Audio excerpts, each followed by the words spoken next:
Di, bigyan mo sa mahal ng Ricardo. Magkano na patatas? Repolyo, kamote, magkano na yan? Yung karne pa, magkano na?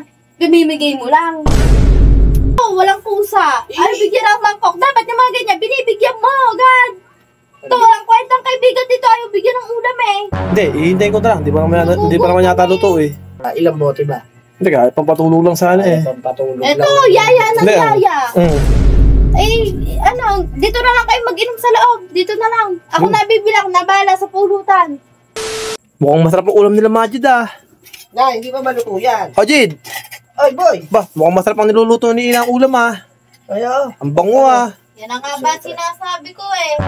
Nagigisa pa ako ng sibuyas bawang eh. Ayan na yan eh. Daig pa ang pusa. Laksang pang amoy ah.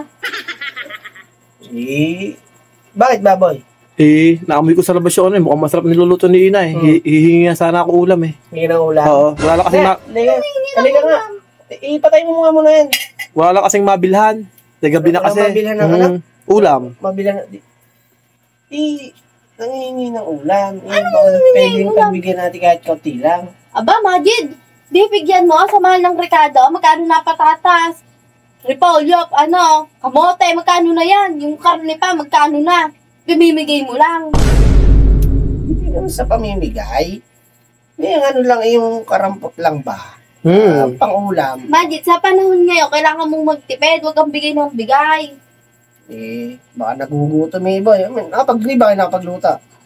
Hindi nga eh. Naamoy ko nga sa labas. Sarap ng ulam nyo eh. Parang konti lang eh. Uy, hoy, ang masama ng bilhin nyo, wala ng libre, ha? Kailangan ng lahat, may bayad na. Bay, ang mahal ng gasol ngayon. Tapos yung iba, hihingiin lang ang ulam. Mahal na. Eh, sabi ko nga, Majid sa'yo, ito, mangkok yan, Jed. At ano bang iniintay mo? Ay mo pang isandok, pinag-iintay mo pa yan dyan. Gisa ka pa. Baka gutom na yan.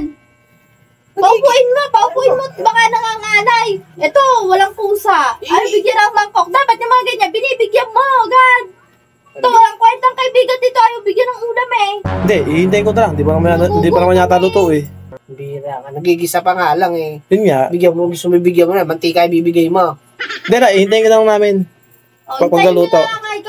Ano ka? Ano yan? Yung pala Jid eh, kailangan pala may ganun padulas eh. Oo nga pala Jid. Inom tayo Mimi ha, sa labas ha. Inom? Oo, sa labas. Walang problema. Ano inom? Sa labas? Bakit? Wala desisyon ka? Bakit? Nagpaalam ka? Ha? Pumayag ba ka? Ikaw naman para ilang bote ba? Hindi ka, pampatulog lang sana eh. Pampatulog lang. Ito, yaya ng yaya. Eh, dito na lang kayo mag-inom sa loob. Dito na lang. Ako nabibilang, nabala sa pulutan. Dito na lang kayo mag-inom dalawa. Inom pala Jid eh, dito na tayo. Wala tayo. Dito na lang. Dito na lang ba? Oo, dito na lang. Ako na magluluto ng pulutan niyo. Sige, bibiling alak eh. Hindi, para... Ako na bibili ng alak niyo. Ako na ba? Hindi, para meron tayong taga-ano. Kumbaga, ikaw na mag-asikaw sa amin. Dito na kami. Oo, dito na kayo. Ako na bahala. Yun naman pala Jid eh. Yun nga pala eh. Ikaw naman pala, pinatatagal mo pa yung mga ganong galawan eh. Ikaw naman pala eh, may uhugutin dyan eh. Yun nga. Hindi pinatatagal mo. Timano, pagpunta mo rito, Timano, hugot na. Huwag mo nang patagaling, marami pang maingay pa eh. Teka lang Jid ah. Nag-iingay pa eh. Hindi, babalik ako dyan ha. Babalik ka ha. Maliligo lang ako. Oo, sige. Antayin kita ha. Diyan na tayo mag-inom ha. Pinayagan naman tayo ni Ina eh. Susunod, huwag mo nang patatagalin. Timano, pagdating mo, hugot na kung may uhugutin. Sige na Jid, babalik ako dyan ha. Liligo lang ako mabilis ha. Hintay mo ako dyan ha. Nagaling pulutan. Holastek. Iba talaga nagagawa ng pera. Nababagong ugali ng tao.